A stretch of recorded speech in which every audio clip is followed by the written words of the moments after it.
रजीम बिस्मिल्लाहिर्रहमानिर्रहीम। बायोलॉजी जे लेक्चर्स जो सिलसिलो जारी सारी आहे। असां सेल साइकिल में हलूं पिया। सेल साइकिल में असां लास्ट टाइम जेको आहे माइटोसिस जा स्टेजिस ऐं उन जी जेको आहे सिग्निफिकेंस डिस्कस कईसीं। थोरो सेल साइकिल खे टच कंदा हलियासीं। ज़ाहिर असांजे चैप्टर जो टॉपिक ई सेल साइकिल आहे। असां हाणे जेको आहे वधी आया आहियूं मियासिस वारे पासे। थोरो रिकेप करे था वठूं शयुनि खे, उन खां पोइ असां स्पेसिफिकली मियासिस ऐं उनजे स्टेजिस ते ॻाल्हाईंदासीं। रिकेप ईअं आहे त असां चयो त असांजे साम्हूं जानदारनि जी वाध वेजिब थिए थी ऐं नसुलनि जी वाध वेजिब थिए थी। जानदारनि जी वाध वेजी ईअं थी थिए त असां चयो तव्हांजे साम्हूं हिकिड़ो नंढिड़ो मिसाल जे तौरु घर में चूज़ो आने मां फुटे थो ऐं उहो ॾींहों ॾींहुं वञे थो, वधंदो साइज़ में वधंदो थो वञे, त इहा हुनजी ग्रोथ आहे। Once it increase in size it means that हुनजो मास बि वधे थो, उनजो सेल्स जो नंबर बि वधे थो। इन जो तॾहिं इहो पॉसिबल आहे जॾहिं ज़ाहिर सेल जीव घड़ा विराइबा हूंदा। सही आहे। त हाणे जॾहिं टिश्यू मास वधे थो, इन सां मतिलबु आहे नंबर ऑफ सेल्स वधंदो थो हले। त इहा जेका ग्रोथ वारी जेको सेल डिवीजन हुई, जंहिंमें सॼो जिस्म वधे पियो, त इहा जेको आहे टाइप हुई असांजी माइटोसिस। सही आहे। माइटोसिस जी अहमियत में असां इहे ॿई ॻाल्हियूं कयूंसीं त हिकिड़ो त असांजी ग्रोथ में माइटोसिस जो रोल आहे ऐं ॿियो वरी रिपेयर में रोल आहे। माना जेकॾहिं ख़ुदा न ख़्वास्ता किथे ज़ख़म वग़ैरह अची थो वञे त उते जेके डेड सेल्स आहिनि उन्हनि खे रिप्लेस करण जे लाइ बिल्कुलु साॻे आइडेंटिकल सेल्स तव्हांखे ज़रूरत आहे जेके माइटोसिस जे ज़रिए जेको आहे उहे फिल था थियनि। प्लस जीअं तव्हांजे रत जा जीव घड़ा आहिनि, रत जे जीव घड़नि जी हिकिड़ो टिपिकल लाइफ स्पेन आहे जेको 6 कलाकनि खां वठी 120 ॾींहंनि ताईं थी थो सघे, इवन महीननि ताईं बि। पर माना टर्न ओवर इहो तकिड़ो आहे। तकिड़ो टर्न ओवर तव्हां अंदाज़ो कयो हिकिड़ो जीव घड़ो 6 कलाकनि में मरी थो वञे, माना जेतिरो उनजे पोयां ॿियो जीव घड़ो तयारु न हूंदो त जिस्म जेको आहे पंहिंजो फंक्शन कीअं हलाईंदो। ऐं जेके रत जा अछा जुज़ा आहिनि उहे जॾहिं तव्हांजे बैक्टीरिया जरासीमनि सां वेड़ था कनि त उहे पाण मरी था वञनि, त उन्हनि जे पोयां जेका फ़ौज आहे रिप्लेसमेंट वारी उहा कीअं ईंदी। त इहो माइटोसिस जीव घड़े जी विरासत आहे जेका मुसलसल असांखे जीव घड़नि जी सप्लाई ॾींदी थी हले। यानी सिर्फ़ु ग्रोथ न बल्कि असांजी बॉडीअ जे फंक्शन्स खे परफॉर्म करण जे लाइ जेको जीव घड़नि जी सप्लाई लाइन आहे उहा माइटोसिस सां पूरी थी थिए। माइटोसिस असां चयो त डिप्लाइड टाइप ऑफ जेको आहे सेल डिवीजन आहे जंहिंमें क्रोमोसोम जो तइदादु पेरेंट सेल जेतिरो ई डाटर सेल्स में हूंदो आहे। इहो बि असां चयो हो त माइटोसिस में जेको आहे जीव घड़ा पेरेंट सेल मां 2 डाटर सेल ठहंदा आहिनि। ठीकु आहे। हाणे अॼु जेको आहे असां मियासिस डिस्कस था कयूं। सही आहे। मियासिस नाले मां ई हिन जी ख़बर आहे त मियासिस जी लफ़्ज़ी माना आहे reduction. That's why we call this reduction division. इहो नालो ज़हन में रखिजो। ही MCQs जो अहम हिसो आहे। त तव्हां खां MCQs में पुछो वञे त रिडक्शन डिवीजन कहिड़ी डिवीजन हूंदी आहे, माइटोसिस या myiasis. So myiasis is the reduction division. छो आहे रिडक्शन डिवीजन? छो त हिन में पेरेंट सेल जो जेको क्रोमोसोम जो तइदादु आहे उहो जॾहिं डाटर सेल्स में ताईं पहुचंदो त उहो रिड्यूस थी हाफ थी वेंदो। हाफ खे असां चवंदा आहियूं हेप्लाइड। सही आहे। त माइटोसिस में नंबर ऑफ क्रोमोसोम डिप्लाइड हो यानी डबल, ऐं मियासिस में क्रोमोसोम जो तइदादु हाफ थी वेंदो, तंहिंजे करे असां चवंदासीं हेप्लाइड नंबर ऑफ क्रोमोसोम। असां हिनखे N सां ज़ाहिर कंदा आहियूं। जेकॾहिं असां चवंदासीं 2N, इन जो मतिलबु आहे डिप्लाइड। इहो बि ज़हन में रखिजो। ऐं जेकॾहिं सिर्फ़ु N चवंदासीं इन जो मतिलबु आहे हेप्लाइड। हेप्लाइड माना हाफ नंबर ऑफ क्रोमोसोम, ऐं 2N चयोसीं त diploid number of chromosome. N नंढी इस्तेमालु थींदी आहे, मां वॾी लिखी आहे। ख़ैर ठीकु। हाणे अचूं था मियासिस ते। त अच्छा हिकिड़ी शइ अञा ॿी, असां जॾहिं सेल डिवीजन जी ॻाल्हि कईसीं त असां सेल डिवीजन में असां चयो त माइटोसिस जेको आहे इहो माइटोसिस असांजे सॼे जिस्म जे जीव घड़नि में थो थिए, तंहिंजे करे असां चवंदा आहियूं इहो सोमेटिक सेल्स में थो थिए। यानी असां जानवरनि जी ॻाल्हि कयूं त असांजे जिस्म जा जेके सेल्स आहिनि they are called as somatic cells. त सोमेटिक सेल्स में जेका डिवीजन थींदी दैट इज़ माइटोसिस। जेकॾहिं असां ॿूटनि में ॻाल्हि कंदासीं त उन्हनि जे जिस्म जा जेके सेल्स आहिनि उहे आहिनि वेजिटेटिव पार्ट्स, लिहाज़ा वेजिटेटिव सेल्स जेको आहे उन्हनि में बि असांजी जेका सेल डिवीजन थींदी उहा थींदी तव्हांजी माइटोसिस। उन जे कन्वर्सली जेको मियासिस आहे, मियासिस असांजे जर्म सेल्स में थींदी आहे। कहिड़ा जर्म सेल? जिन मां असांजा गेमेट्स ठहंदा आहिनि, यानी गोनेट्स वारा सेल।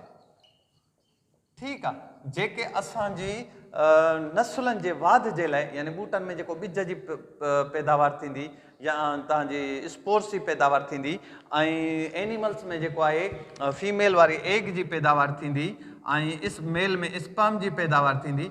इहा जेका पैदावार आहे इहा यानी गैमेट्स जी पैदावार इहा मियासिस जे ज़रिए थींदी आहे। इन में लॉजिक हाणे सम्झो त जे छो त हिन में हेप्लॉइड नंबर ऑफ क्रोमोज़ोम आहे त जेकॾहिं स्पर्म ऐं एग ॿई हेप्लॉइड नंबर ऑफ क्रोमोज़ोम खणी ईंदा तॾहिं जेको आहे जेको अॻियां ऑफस्प्रिंग हूंदो उन में diploid number of chromosome maintain थी वेंदो। त यानी मियोसिस जेको आहे इहा नसुलनि में नंबर ऑफ क्रोमोज़ोम्स खे साॻियो ई यानी मुस्तक़िल रखण में असांजे लाइ मददगार साबित थींदी आहे। त कहिड़ियूं कहिड़ियूं ॻाल्हियूं तव्हांखे यादि थियूं? Meiosis is also called as reduction division. Meiosis हमेशह जर्म सेल्स में थींदी आहे। इन मां असांजा गैमेट्स ठहंदा आहिनि। इन में नंबर ऑफ क्रोमोज़ोम हेप्लॉइड हूंदो आहे जेको अॻियां जॾहिं हाली फर्टिलाइज़ेशन थी ऐं ज़ाइगोट ठहंदो त डिप्लॉइड नंबर ऑफ क्रोमोज़ोम असांजो मेंटेन थींदो। ॿी मियोसिस जी जॾहिं तव्हां अहमियत पढ़ंदव पंहिंजे किताब में तव्हां में इहो हूंदो त इन में जेनेटिक मेकअप जेको आहे उहो नॉवल जेनेटिक मेकअप अॻियां ईंदो यानी पैटर्नल ऐं मेटर्नल साइड खां जेको आहे जीन्स मिक्स थींदा। उहो हींअर वरी असां पढ़ंदासीं त इहे कीअं मिक्स थींदा। इहे जेके असांजूं टाइप्स आहिनि सॉरी चेंजिस आहिनि हिन में प्रोफेज़ में प्रोफेज़ 1 में उहे इहे डिसाइड कंदियूं। ठीकु आहे। हाणे माइटोसिस त सिंपली चेन स्टेजिस में पई थिए।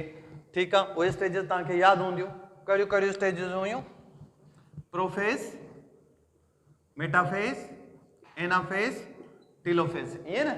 हाणे इहे ई स्टेजिस हिन में पर ही थींदो आहे ॿिनि स्टेजिस में। मियोसिस थींदो आहे 1 एंड 2। लिहाज़ा पहिरीं स्टेज में असांजो प्रोफेज़ 1 ठीकु आहे ऐं ॿी स्टेज में थींदो प्रोफेज़ 2। Prophase 1, metaphase 1, anaphase 1, टीलोफेज़ 1। पोइ वरी रिपीट प्रोफेज़ 2, मेटाफेज़ 2, एनाफेज़ 2, टीलोफेज़ 2। हिन में जेको प्रोफेज़ 1 आहे एक्चुअली इहो इंतहाई अहम आहे ऐं जेको माइटोसिस खां थोरो डिफरेंट आहे। असां इन ते थोरो ॻाल्हाए था वठूं। ठीकु आहे। असां चयो हो त सेल डिवीजन ज़ाहिर आहे ॿिनि हिसनि में थी थिए। कहिड़नि कहिड़नि में? हिकिड़ो असांजो थो थिए कैरियोकाइनेसिस। कैरियोकाइनेसिस छा आहे? यानी न्यूक्लियस जी डिवीजन ऑफ न्यूक्लियस है न। ॿी थी थिए असांजी साइटोकाइनेसिस यानी डिवीजन ऑफ साइटोप्लाज़म। ईअं हाणे हिते जेको कैरियोकाइनेसिस थींदी ही समूरियूं स्टेजिस प्रोफेज़ 1, मेटाफेज़ 1, एनाफेज़ 1, टीलोफेज़ 1 उहे किथे थींदियूं? असांजे न्यूक्लियस में। ठीकु आहे। ऐं असां इन खां अॻु में सेल साइकिल में पढ़ियो होसीं त सेल साइकिल जी जेको टोटल स्पेन आहे इन स्पेन में असां वटि जेको इंटरफेज़ वारो फेज़ आहे उन में न्यूक्लियस तयारी कंदो आहे सेल डिवीजन जी। कहिड़ी तयारी कंदो आहे? उन जो DNA जो मटीरियल डबल थींदो आहे, क्रोमोसोम्स जो मटीरियल डबल थींदो आहे ऐं उन खां पोइ वरी गो एड थींदी आहे त तव्हांजो कैरियोकाइनेसिस ते। साॻे टाइप ते वरी साइटोप्लाज़म में बि तब्दीली ईंदी आहे। कहिड़ी तब्दीली ईंदी आहे? जेके बि ऑर्गेनलीज़ आहिनि उहे बि पंहिंजो साइज़ में ऐं नंबर में डबल थींदियूं आहिनि ताकी हिकिड़े जीव घड़े मां जॾहिं ॿ घड़ा थियनि त उन्हनि में सभिनी में उहे शयूं एंटिटीज़ पूरियूं अचनि। यादि रखण जी ॻाल्हि कहिड़ी आहे त जॾहिं माइटोसिस हुई असांजी त असां वटि डाटर सेल्स पिया ठहनि 2 ईअं। पर जॾहिं असां मियोसिस जा 2 स्टेजिस आहिनि त टोटल जेको आहे असां वटि प्रोडक्ट ईंदी 4 डाटर सेल्स। इहो ज़हन में रखिणो आहे। ठीकु आहे। तो मियोसिस रिडक्शन डिवीजन आहे, 2 स्टेजिस में थी थिए। हिकिड़ीअ खे स्टेजिस सभिनी जूं 1, ॿिए खे 2 ऐं डाटर सेल जो तइदाद थो बीहे 4 ऐं क्रोमोज़ोम जो तइदाद थो बीहे हेप्लॉइड। ठीकु आहे। हाणे अचूं था त जेको कैरियोकाइनेसिस खां अॻु में न्यूक्लियस में तब्दीलियूं थियूं अचनि प्रोफेज़ 1 में उहे कहिड़ियूं कहिड़ियूं थियूं अचनि? पोइ मेटाफेज़, एनाफेज़ ऐं टीलोफेज़ उन्हनि खे स्टडी करे था वठूं। ठीकु आहे। मूं वटि चार्ट बि आहे पर चार्ट खां अॻु में थोरो असां बोर्ड खे इस्तेमालु था कयूं। फ़र्ज़ु था कयूं त हीअ असांजो हिकिड़ो जर्म सेल आहे, हे हुन में न्यूक्लियस आहे। ठीकु आहे। हिन न्यूक्लियस में पहिरियों ई नॉर्मली छा हूंदो आहे इंटरफेज़ वारे टाइम ते हिते असां वटि हिकिड़ो सेंट्रोसोम पियो आहे।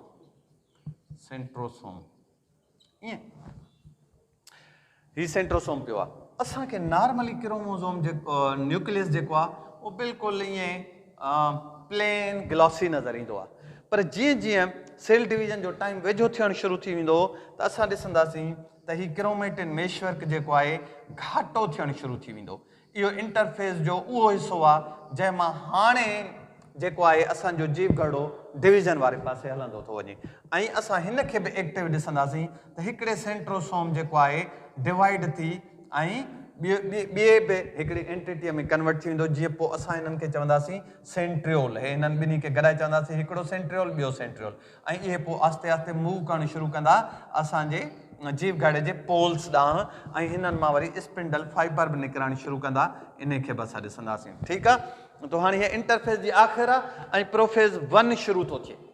प्रोफेज़ 1 खे असांजे साइंटिस्ट जेको आहे बायोलॉजिस्ट इन खे वरी सर्टन स्टेजिस में विरायो आहे। कहिड़ियुनि स्टेजिस में विरायो आहे?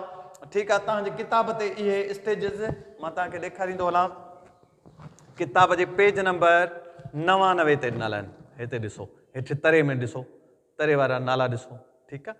ऐं इन्हनि जी वरी डिटेल ॿिए पासे ॾऊं। मां पेज उथलायां थो। हे ठीकु आहे, हे डिटेल आहे। पर हाणे अनफॉर्चुनेट इहो आहे त हिननि जी छो त सिंधी जेका थियल आहे इहा ॾाढी कंफ्यूज़िंग क़िस्म जो तर्जुमो आहे। पर बहरहाल हिते असां हिननि खे सम्झी था वठूं। ठीकु आहे। तो पहिरियों स्टेज ॾिसो तव्हांजो, पहिरियों स्टेज आहे तव्हांजो लेप्टोटीन, ज़ाइगोटीन, पेकेटीन, डिप्लोटीन ऐं डायाकाइनेसिस। ठीकु आहे। हाणे इन्हनि खे हिते न्यूक्लियस में सम्झी था वठूं, जेका तव्हांखे हिते सिंधीअ में ॻाल्हि थोड़ी माना कॉम्प्लिकेट करे ॾेखारियल आहे।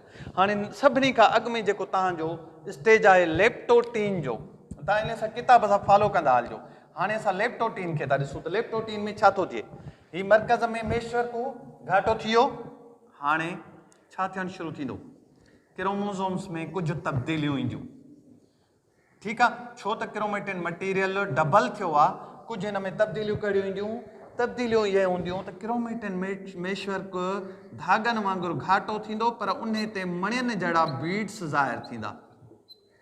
मणियुनि जहिड़ा बीड्स ज़ाहिर थींदा। ऐं हिकिड़ो ही जेको मणियुनि जो बीड हूंदो, इन हिकिड़े खे असां चवंदासीं लेप्टोटीन। लेप्टोटीन। ठीकु आहे। हाणे ॿ लेप्टोटीन हिकु जहिड़ा जॾहिं हिक ॿिए जे साम्हूं ईंदा त असां चवंदासीं इन्हनि खे हिकु जहिड़ा, यानी जेके शिकिल ऐं सूरत में ॿई मैच कंदा हुजनि, होमोजीनस। ठीकु आहे। या इन खे असां होमोलॉगस बि चवंदा आहियूं। होमोलॉगस लेप्टोटीन्स हीअं तव्हांजा हिक ॿिए जे साम्हूं अचणु शुरू थी वेंदा। हाणे इहा आहे असांजी प्रोफेज़ 1 में पहिरीं स्टेज। प्रोफेज़ 1 जी पहिरीं स्टेज जंहिंखे असां था चऊं लेप्टोटीन। ठीकु आहे। हाणे वरी अॻियों जेको स्टेज थींदो लेप्टोटीन खां पोइ, उहो असांजो थो अचे ज़ाइगोटीन। ज़ाइगोटीन, अच्छा ही लफ़्ज़ जेके आहिनि ग्रीक जा लफ़्ज़ वरितल आहिनि। ठीकु आहे। लेप्टोटीन लफ़्ज़ जी माना आहे थिन थ्रेड्स, सन्हड़ा धागा। ज़ाइगोटीन माना पाण में जोड़ीदार, इहो ई साॻी होमोलॉगस वारी ॻाल्हि, जोड़ीदार धागा। पर हाणे छा थींदो? हाणे तव्हां ॾिसंदव त इहे लेप्टोटीन्स, मां हिननि खे इहो उभो करे थो ॾेखारियां, इहे लेप्टोटीन हिकिड़े क्रोमोसोम जा द्विघाईअ में हिक जहिड़े क्रोमोसोम सां पाण में पेयर ठाहींदा नज़र ईंदा। हाणे लेप्टोटीन्स पाण पेयर विच में हिन जो ही सेंट्रोमेयर पियो आहे। हाणे क्रोमोसोम जा माना हिनखे मां जेकर अञा वॾो करे ॾेखारियां त हे हिकिड़ो स्ट्रैंड। ठीकु आहे। हे ॿियो स्ट्रैंड, पर हे विच में सेंट्रोमेयर, हे बीड्स जी सूरत में। ठीकु आहे।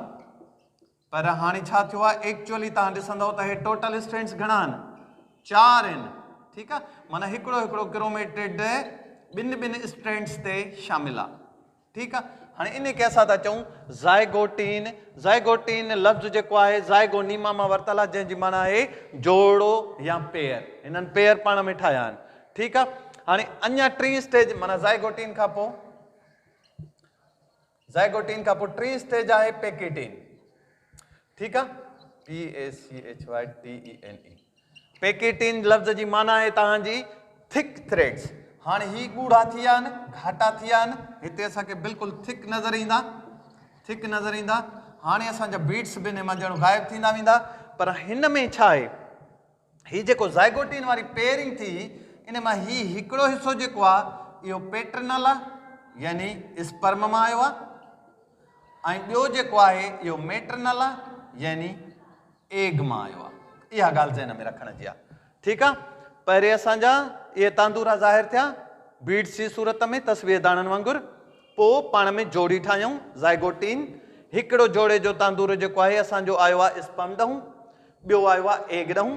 ठीकु आहे, टे ते असांजो पेकिटीन, जेके पाण में सफ़ा हाणे घाटा थी विया आहिनि, न सिर्फ़ु घाटा थी विया आहिनि पर डिप्लोटीन वरी अॻियों जेको स्टेज आहे डिप्लोटीन।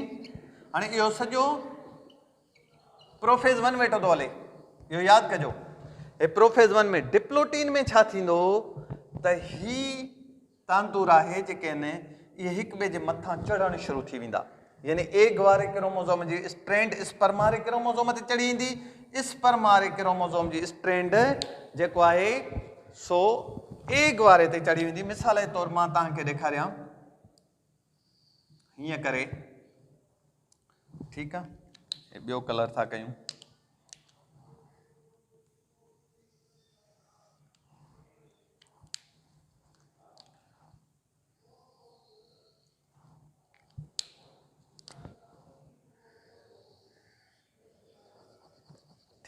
हाणे छा थींदो, हिन जा कुझु टुकड़ा हिन ॾे शिफ्ट थी वेंदा, हिन जा कुझु टुकड़ा हिन ॾे शिफ्ट थी वेंदा, ऐं इहे मुख़्तलिफ़ जायुनि तां थींदा, इहे मुख़्तलिफ़ जायुनि तां हिक ॿिए ॾे शिफ्ट थियणु शुरू थी वेंदा। माना जेॾी महिल इहे शिफ्ट थींदा त छा थींदो त कुझु जेके पीउ ॾहूं क्रोमोज़ोम जा टुकड़ा हुआ उहे माउ वारे क्रोमोज़ोम ॾे हलिया वेंदा, ऐं जेके माउ वारे क्रोमोज़ोम जा टुकड़ा हुआ उहे पीउ वारे क्रोमोज़ोम ॾे हलिया वेंदा। हाणे इहा किथे वेठी थी थिए, जॾहिं अञा गेमेट्स ठहनि वेठा था, अञा गेमेट्स ठहनि वेठा था, उन में स्पर्म जी मिसाल तौरु तयारी थी थिए, त उन स्पर्म जी तयारीअ में बि न्यूक्लियस में जेको आहे ज़ाहिर आहे उन मर्द जो माउ ॾहूं बि क्रोमोज़ोम आहे, पीउ ॾहूं बि क्रोमोज़ोम आहे, उहे क्रोमोज़ोम पंहिंजा टुकड़ा हिक ॿिए ॾे एक्सचेंज वेठा था कनि। ठीकु आहे, हाणे हिते जॾहिं हीअ क्रोमोज़ोम हिक ॿिए सां हीअं क्रॉस कंदा आहिनि त इनखे असां चवंदा आहियूं क्याज़मेटा फॉर्मेशन, क्याज़मेटा फॉर्मेशन। ठीकु आहे, ये क्याज़मेटा फॉर्मेशन आहे, ऐं ही जेके टुकड़ा एक्सचेंज थिया इन एक्सचेंज खे असां चवंदा आहियूं क्रॉसिंग ओवर। असल जेको मियासिस में अहमियत आहे उहा हिन क्रॉसिंग ओवर जी आहे। कंहिंजी अहमियत आहे क्रॉसिंग ओवर जी। छा थो थिए, पेरेंट्स ॾहूं जेके आया आहिनि क्रोमोज़ोम, पीउ ॾहूं माउ ॾहूं, उन्हनि जा टुकड़ा हिक ॿिए सां जेनेटिक जेको आहे मटीरियल उहो एक्सचेंज थियो आहे, त हाणे जेको अॻियां गेमेट ठहंदो उन वटि जेको जेनेटिक मटीरियल वेंदो उन में ॾाॾाणनि वारा जुज़ाब हूंदा ऐं नानाणनि वारा जुज़ाब हूंदा। ठीकु आहे, इहो माना स्पर्म बि खणी ईंदो, ऐं ईअं ई वरी होॾां एग बि खणी ईंदो जंहिंमें माउ जे पीउ ॾहूं बि इंफॉर्मेशन आहे, माउ जी माउ ॾहूं बि इंफॉर्मेशन आहे, माना नानाणनि ॾहूं बि पूरी इंफॉर्मेशन नानाणे ॾाॾाणे जी आहे, ऐं पीउ ॾहूं बि इंफॉर्मेशन ॾाॾाणे नानाणे जी आहे। माना इहा मिक्स थी औलाद ॾे हींअर 4 इंफॉर्मेशन्स वेठियूं थियूं अचनि, 2 माउ ॾहूं 2 पीउ ॾहूं। ठीकु आहे, त इहा जेको आहे किथे थी थिए, क्रॉसिंग ओवर ते, ऐं छा में थी थिए, तव्हांजे मियासिस में। लिहाज़ा मियासिस जी अहमियत इहा बि आहे त न सिर्फ़ु नसुल खां नसुल ताईं क्रोमोज़ोम जो तइदाद साॻियो थो रहे, पर ॿियो इहो थो थिए त नसुलनि में हेठि जेनेटिक मिक्सचर थो अचे। ठीकु आहे, आइडेंटिकल जीन हेठि ट्रांसफर नथो थिए। हाणे इहो त थी वियो डिप्लोटीन। जेॾी महिल असांजो डायाकाइनेसिस थींदो त डायाकाइनेसिस में छा थींदो, हीअ न्यूक्लियस मेम्ब्रेन जेका आहे हीअ हितां ब्रेक थियणु शुरू थी वेंदी, ऐं असांजा जेको आहे ही जेके असांजा सेंट्रोमेयर्स आहिनि उहे हिते अची वेंदा, सेंट्रोमेयर्स हिते अची वेंदा, ऐं असांजो प्रोफेज़ 1 वारो जेको स्टेज हुई में हीअ समूरी तयारी थी वई। हाणे मेटाफेज़ में ॾिसो त हीअ सभु जोड़ियूं जेको आहिनि इहे लाइनअप थी वियूं आहिनि इक्वेटर ते।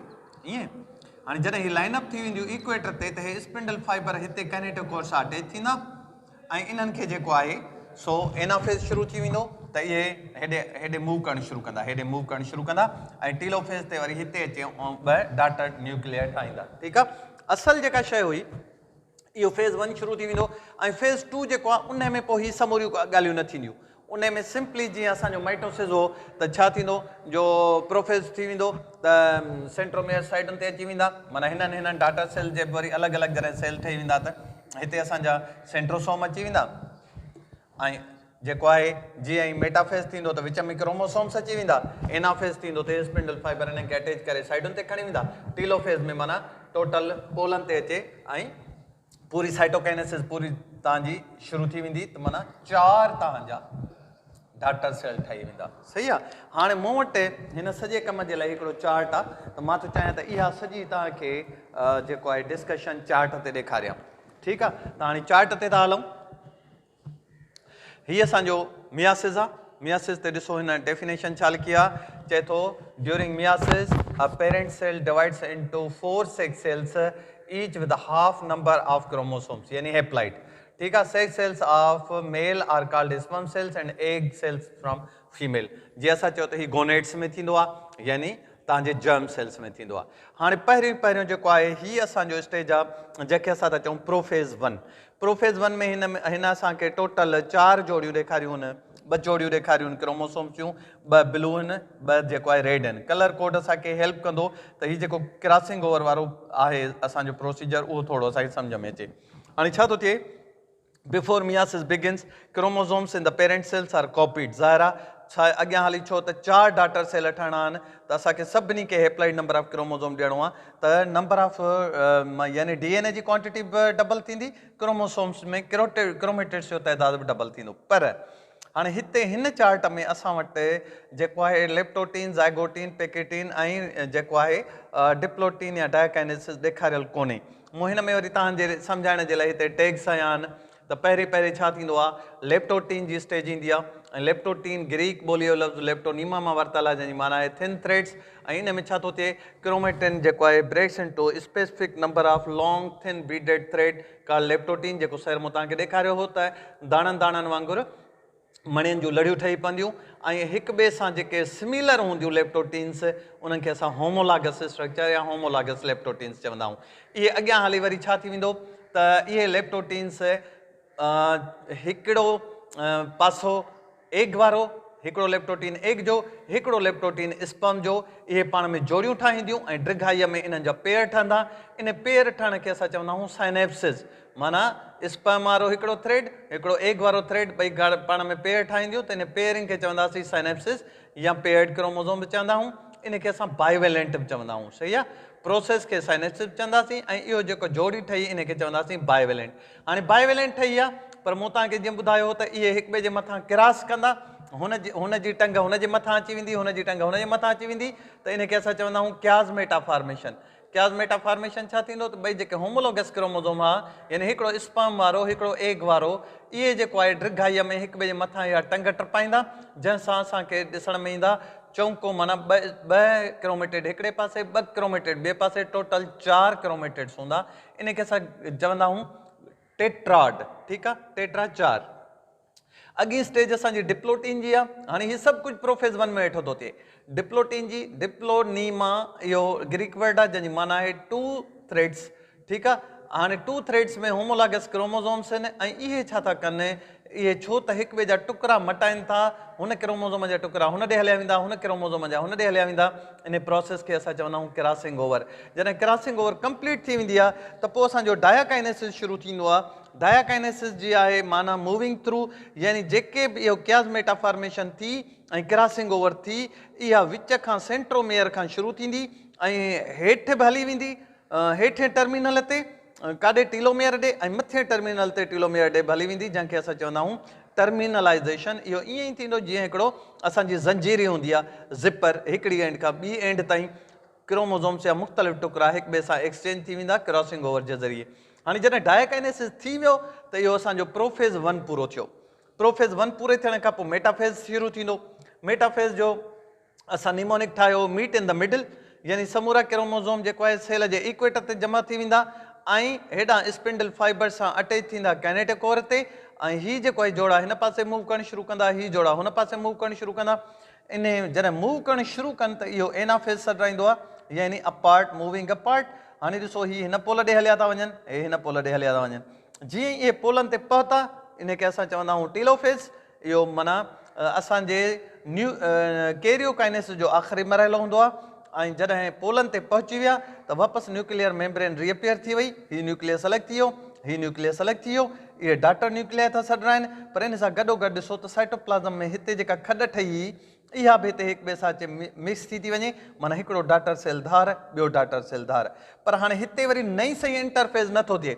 इहो ई प्रोसेस कंटिन्यू थी थो वञे, माना ही डाटर सेल वरी जेको आहे प्रोफेज़ 1 में हलियो थो वञे और प्रोफेज़ 2 में हलियो थो वञे, पर हिन प्रोफेज़ 2 में जेको आहे सिंपली सिर्फ़ु जेको ही असांजो आहे सेंट्रोसोम, इहो सेंट्रियोल्स में कन्वर्ट थी वेंदो ऐं जनाब हे हलियो आयो असांजो मीट इन द मिडल यानी मेटाफेज़, मेटाफेज़ खां पोइ वरी एनाफेज़, हिन जो एनाफेज़ छा थो थिए, यानी क्रोमोसोम पेयर मूव करणु शुरू था कनि स्पिंडल फाइबर सां गॾु ऐं इहो टीलोफेज़ में कन्वर्ट थी वियो, यानी ही हिन पोल ते न्यूक्लियस ठही वियो, हिन पोल ते न्यूक्लियस ठही वियो, विच में जेका साइटोप्लाज़म में खॾ थी, ही अलॻि सॼो सेल ठही पियो, ही सॼो सेल अलॻि ठही पियो, यानी हेसी ताईं त असांजी थिए पई न्यूक्लियोकाइनेसिस यानी कैरियोकाइनेसिस, पर हाणे असांजो हिते साइटोकाइनेसिस थी वई आहे, माना ॿ सेल ही ठही विया, हिन मां ॿ सेल साॻिए तरीक़े सां ठही आहे।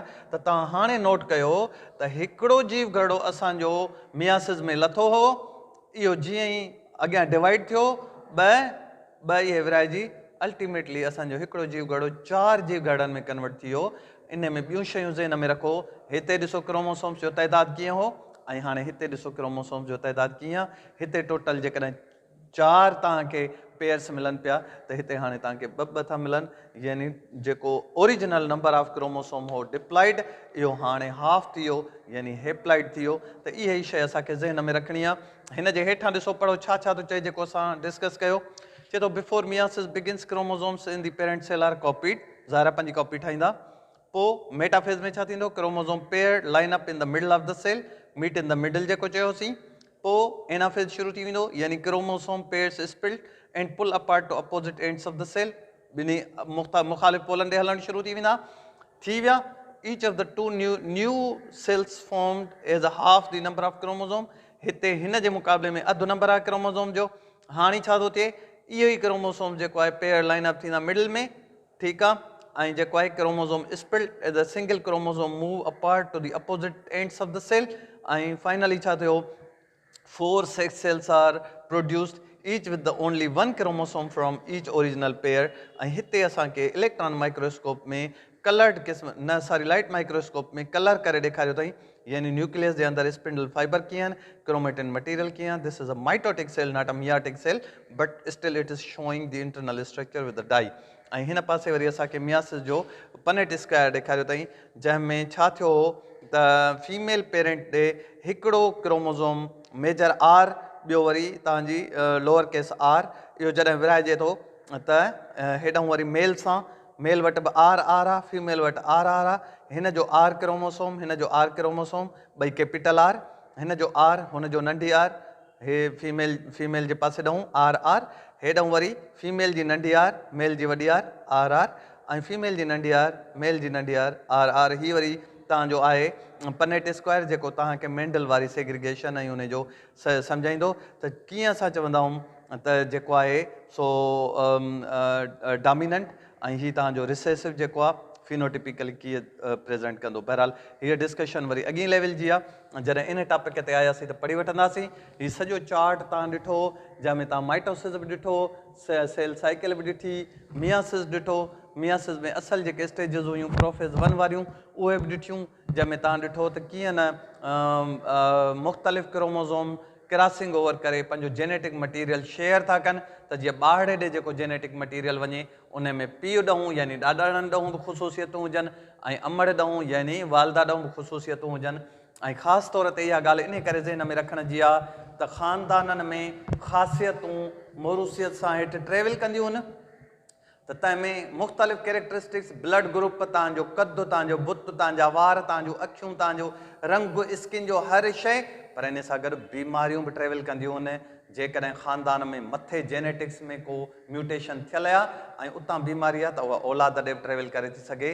तंहिंजे करे हमेशह इन ॻाल्हि खे ॾिसिजे त जेका राइट कज़न मैरिज आहे उनखे डिस्करेज करणु घुरिजे, भला जे मजबूरी हुजे त पोइ ॿिन्ही ॿारनि जो पहिरें ख़ुदा न ख़्वास्ता जे थैलेसीमिया, हीमोफीलिया, फैक्टर 13 या अहिड़ियूं के मूज़ी मर्ज़ ख़ानदान में आहिनि त पहिरें जेको आहे जो एस्पायरेंट्स आहिनि उन्हनि जी टेस्ट कराइणु घुरिजे, उन खां पोइ ई वरी इन ॻाल्हि ते अॻियां कंसिडर कजे त इहो रिश्तो थिए या न। बहरहाल इहा त डिस्कशन हुई असांजी इन सां ज़मीनी। हाणे हिन में असांजो चैप्टर 5 हिन टॉपिक सां पूरो थियो आहे। तव्हां पंहिंजी एक्सरसाइज़ खोलियो, हिन डिस्कशन खे ॾिसो, उन जे सुवालनि जा जवाब तव्हांखे कहिड़ा मिलिया कहिड़ा न मिलिया। जेके न मिलिया त ज़रूरु कमेंट में रखो, या जेका ॻाल्हि हिते का मुंझ वारी हुजे त पोइ वरी इनशाला उनखे बि असां डिस्कस करे वठंदासीं।